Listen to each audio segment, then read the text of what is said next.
Maintenant que votre serveur XAMPP est prêt avec votre première application Flutter, aujourd'hui nous allons prendre en main votre base de données MySQL afin d'interagir avec les datas. Commençons par créer une nouvelle base et la configurer. Ensuite, nous verrons comment faire les backups et la restauration de celle-ci. Nous pouvons voir ici notre base de données MySQL. Je vous propose de configurer la DB de votre application ici, en créant une nouvelle base de données. Nous allons l'appeler MyFlutter. Une fois créée, nous allons pouvoir ajouter une table avec 6 entrées. Nous allons créer la table User. Nous pouvons lui donner un ID en integer qui sera unique, la clé primaire. Il ne pourra pas y avoir deux fois le même ID. Nous pouvons ensuite écrire l'username. Ceci sera un texte.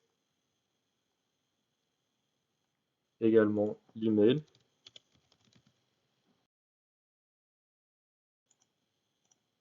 Le password. Le first name. Et le last name. Tout ceci seront du texte. Nous pouvons enregistrer les modifications. Nous avons maintenant notre DB MyFlutter qui contient la table User avec les données. Je vous propose maintenant de vous montrer comment insérer un nouvel utilisateur dans votre base de données. Vous pouvez ici ajouter Insérer, donner un identifiant, créer l'username John Doe,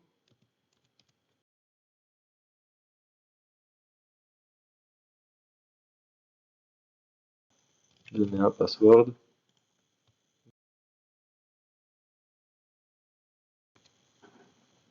et ici vous pouvez exécuter. Après l'exécution, vous pouvez voir la commande qu'il a exécutée pour créer cette insertion.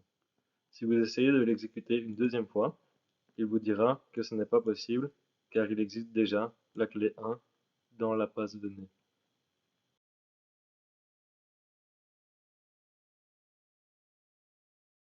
Nous pouvons ensuite créer l'utilisateur 2 et il a maintenant créé un deuxième utilisateur mais bien avec les mêmes données. Si je vais parcourir ma base, nous pouvons retrouver ici nos deux utilisateurs. Je peux les sélectionner pour les supprimer, les éditer ou les copier. Si je supprime l'identifiant 2 et que j'insère un nouvel utilisateur,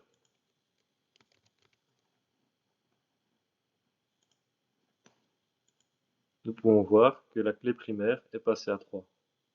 L'ID est passé à 3. L'ID 2 a été supprimé. Pour réinitialiser ceci, nous pouvons supprimer les deux.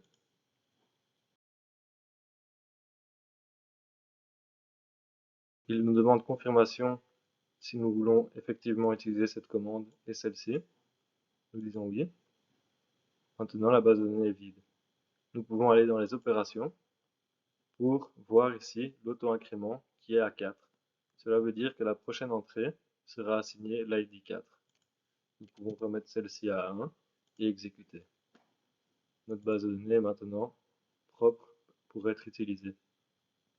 Je peux maintenant vous montrer comment exporter et importer votre base de données. Pour ce faire, nous allons recréer notre utilisateur John Doe.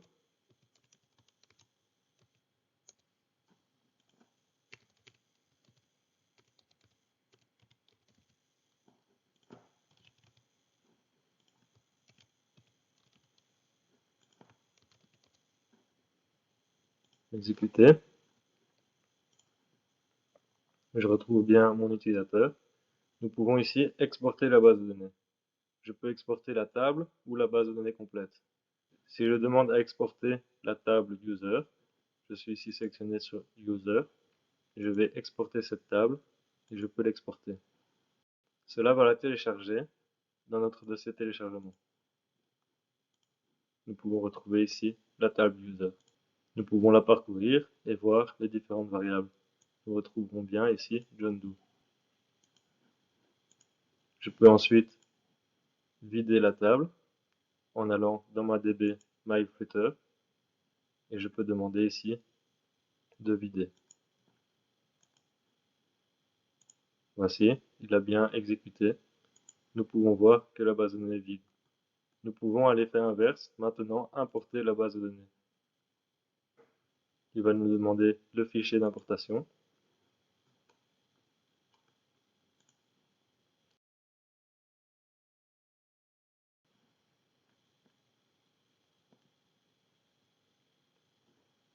Il nous dit ici que la table user existe déjà. Nous pouvons dans ce cas supprimer la table et l'importer à nouveau.